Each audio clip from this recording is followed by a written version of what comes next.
अजित पवार यांच्या विमान अपघाताला 22 दिवस उलटलेत। या 22 दिवसात त्यांच्या विमान अपघाताबाबत शेकडो सवाल विचारले गेलेत आणि या शेकडो सवालांची उत्तरे किती मिळाली आहेत? एकाही नाही।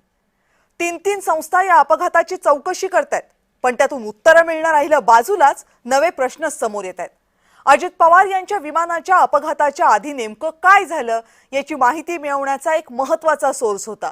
तो सोर्स होता विमानाचा ब्लॅक बॉक्स। पण AAIB म्हणजे एअरक्राफ्ट ॲक्सिडेंट इन्व्हेस्टिगेशन ब्युरोनं हा ब्लॅक बॉक्स जळाल्याचं सांगितलंय। विमानाच्या ब्लॅक बॉक्समध्ये दोन महत्त्वाचे रेकॉर्ड्स असतात। FDR म्हणजे फ्लाइट डेटा रेकॉर्डर, यामध्ये विमानाच्या सगळ्या तांत्रिक बाबी रेकॉर्ड होतात, जसं की विमानाची दिशा काय होती, किती उंचीवर उडत होतं, वेग काय होता, इंजिनाची परिस्थिती काय होती, इत्यादी इत्यादी। आणि CVR म्हणजे कॉकपिट व्हॉइस रेकॉर्ड, ज्यामध्ये पायलट जिथून विमान चालवतात त्या कॉकपिटमधील सगळा आवाज, पायलटचं संभाषण रेकॉर्ड होतं। अजितदादांच्या अपघाताच्या दुसऱ्याच दिवशी हा ब्लॅक बॉक्स मिळाला होता।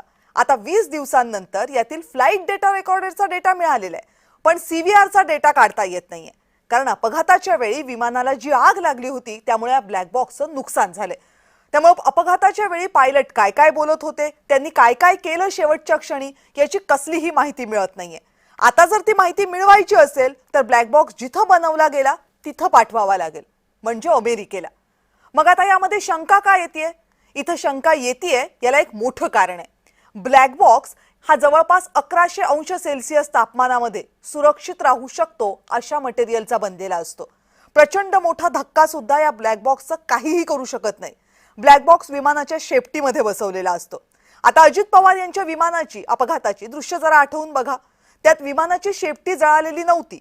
अपघाताच्या ठिकाणी अनेक कागद सुद्धा अर्धवट जळालेल्या अवस्थेत होती। जर असं असेल तर मग ब्लॅक बॉक्स कसा जळाला, हा सवाल आता अनेक जण उपस्थित करतात।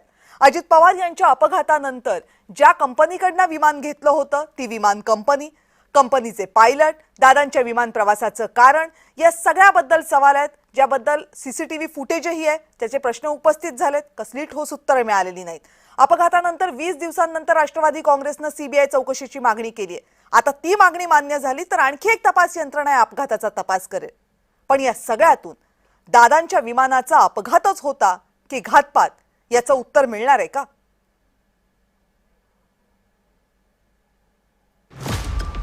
अजित पवार यांच्या विमान अपघाताचं गूढ अजूनही कायम आहे। पवार गटाचे खासदार रोहित पवार यांनी आज पुन्हा एक पत्रकार परिषद घेतली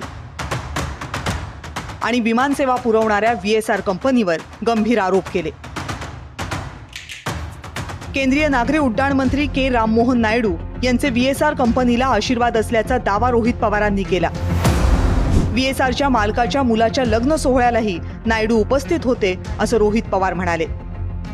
या पक्षाचे नेते जर रोहित सिंगच्या लग्नाला तिथं जात असतील आणि रोहित TDPचाच नेता आज जर तिथं एव्हिएशन मिनिस्टर असेल आणि VSR कंपनी आतापर्यंत बंद होत नाही, त्याचे ऑपरेशन तसेच चालू राहतात, कागदपत्र त्या ठिकाणी रिअलाइनमेंट करणं नाही तर त्याचं मॅन्युप्युलेशन करणं, असं आमचा त्याच्यामध्ये म्हणणं आहे। आणि आज रोहित सिंग आहे कुठं?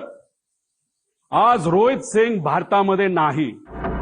अजित पवार यांचं विमान कोसळल्यावर जी भीषण आग लागली त्यात विमानातल्या ब्लॅक बॉक्सचं नुकसान झालं असं विमान अपघात तपास बोर्डानं मंगळवारी जाहीर केलं होतं। त्यावरही रोहित पवार यांनी सवाल उपस्थित केले।